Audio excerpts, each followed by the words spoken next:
Come on! Come on! Come on! Yes, you fuckers! Walshy!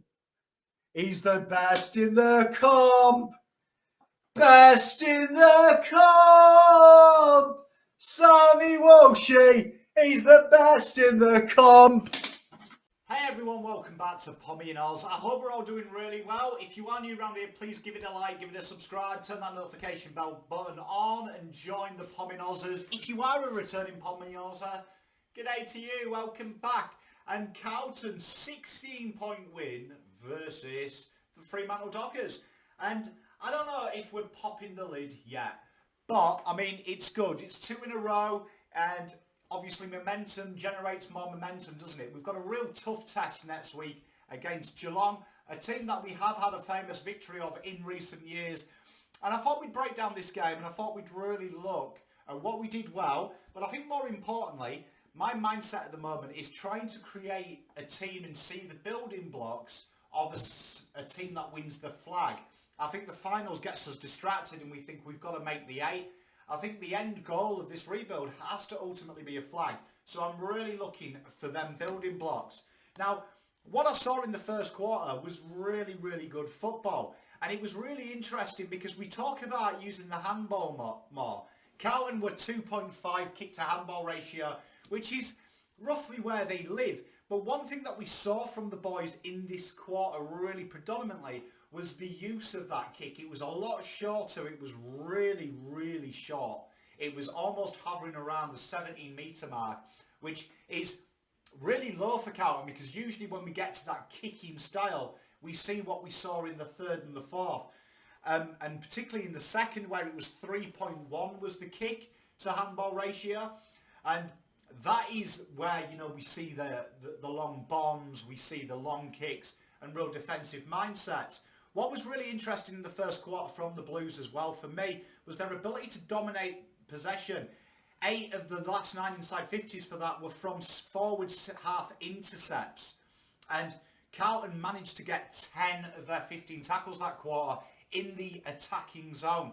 It was really good. The efficiency of kicking was 77%, which really shows Teague's game style really at its best. If the boys can maintain that. It's interesting to note though, with 17%, that is nowhere near our average. That is nowhere near our average kicking efficiency. So it was a real enjoyment factor there. It was good to see as well that how Carlton really worked themselves around the stoppages. We saw Kennedy being used as a blocker quite a bit. He laid that big tackle on Fife. And stopping Fife really activating into that hot zone in the clearances. Chera was alleviated as well for a large period of that. It was interesting to see Kerno spent a lot of time on him in the first quarter, which will lead us on to the second quarter.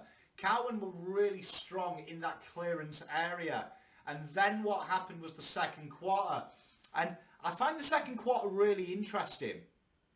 Really interesting because they really changed things up. And you saw Carlton go from, and this is my big bugbear if we're talking finals and winning the thing, it's about not being reactive, it's about being impactive, which I've just totally made a word up, but I had to make it rhyme.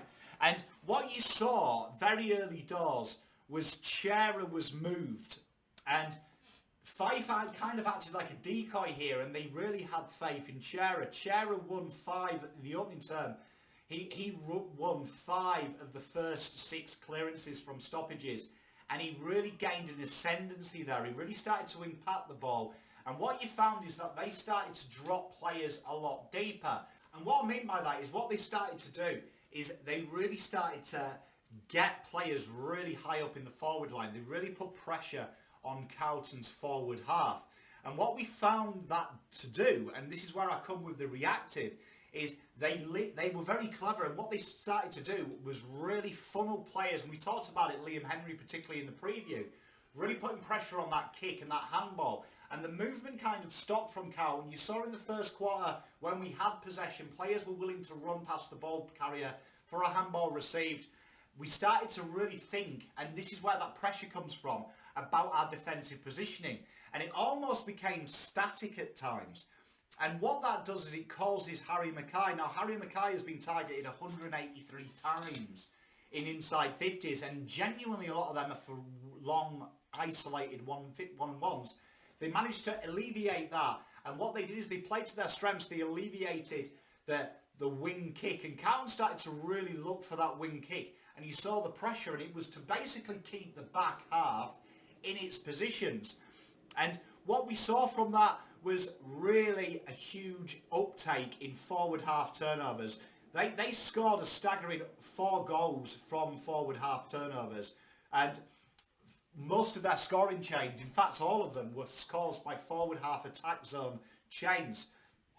They dominated the forward 50 inside differential, and Carlton really at this stage are clinging on because their kicking was absolutely piss poor. It was really piss poor. We saw them gain up in the second, but after that it really fell off their ability. And when we got to the third quarter, we really found a massive swing. Now, what you've got to remember is Carlton dominated this clearance game the first time we played them this season. They really alleviated that threat round there. And I know that Cripple was a little bit injured, but what you found was Carlton became really one-dimensional in this second and third quarter with the way we set up behind the ball. We were very defensive in them stoppage setups. We really looked for it. And what it did is it basically meant that we couldn't compete in the contest. And what I mean by that is the way we set up, we weren't in a position to compete. It was more to defend that exit from the stoppage. And it really does pile pressure on. Now, I'm not taking away from the performance because it was gutsy, but what that will do is it puts a real onus on individual brilliance. Now, if you go through that game, there was a lot of individual brilliances. There was the overhand, one-handed mark from Jacob Wheatering. There was the moment of brilliance from Walsh. There was moments of brilliance from Levi in the fourth even. He finally took a mark, and it was an important one. JSauce. These important things. But it was Carlton there, really. We're in a position because when you've got 4 shots from 30 metres out of goal, which turned into 4 behind for Fremantle in that late in the third. Good teams don't do that to us. And them 4 goals there would really change this game plan, would really change it. It was impressive though because Carlton's defensive pressure was the highest it's been recorded this year in the fourth, and they really did look to finish the fourth really strong. And when we go into the fourth, Carlton really did maximise their chances. 34% of their inside 50s became in a goal, which incidentally is only the second time they've recorded a stat over 30% this year. And they put a lot of time into Sam Walsh, but Sam Walsh did find ways to break clear. I mean, a plus 20 differential in Fremantle's favour is really a struggle. But what Carlton did well is in this half, their ability to really defend that transition did come in, and they really dropped men deep. For 10 minutes, it was a real drop deep defence, and they really allowed the pressure to come on them, and they handled it. I mean, 21 ground balls to 12 really just show where Carlton were for me as a team. Their efficiency really did win them this game. But you're talking about inconsequentials here that can't always be maintained. Yet they flux. Your efficiency inside 50, your shot efficiency, that fluctuates game to game. There's no one who's really consistent. That is one stat that's not really linear because you're talking about time of day, you're talking about mindset of players, you're talking about the ability. It's not a gradient in which you can really manage well in this system. It was a strong performance defensively in the fourth that won us this game. But I'm left with a lot of questions about this game because the first quarter is totally different, and it's leading me to add the questions here that, is it fitness? Because I don't think it is. I think it really is. This game plan, and it probably plays into fitness, requires so much running for it to work. You look at how hard the boys ran in the first quarter. In the first half, some of the running numbers were absolutely obscene from some of the players. You're talking like 17 kilometres some players were covering the ground. Really high numbers. And it's because of how hard the midfield works to act in defence and forward. There's no cohesion.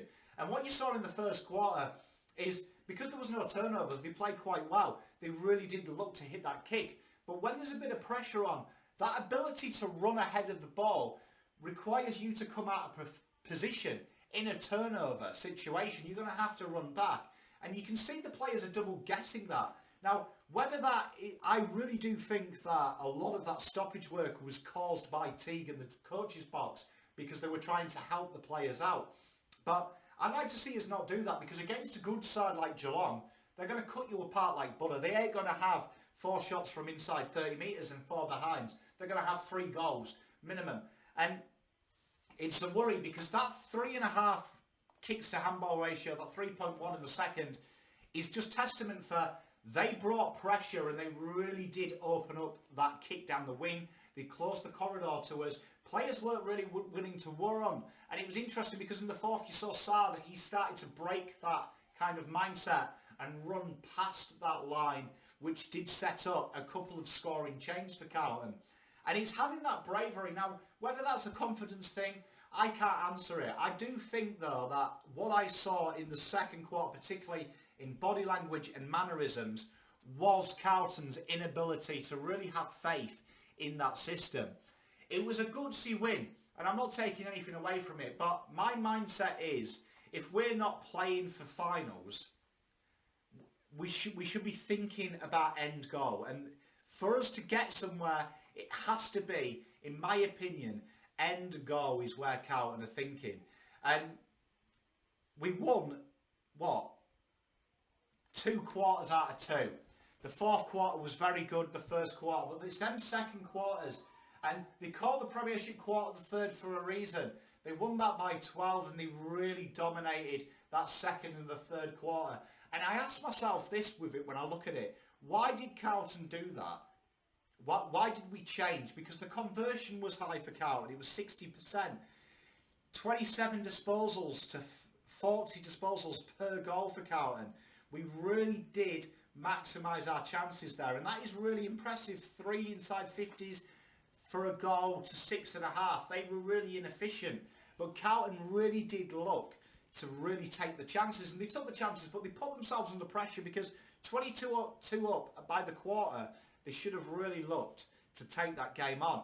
And it was almost like they conserved energy. And by conserving energy, they brought men behind the ball. And you saw it in the clearance work. The clearance work was really, really poor. I can't drive that home enough. Just that clearance work.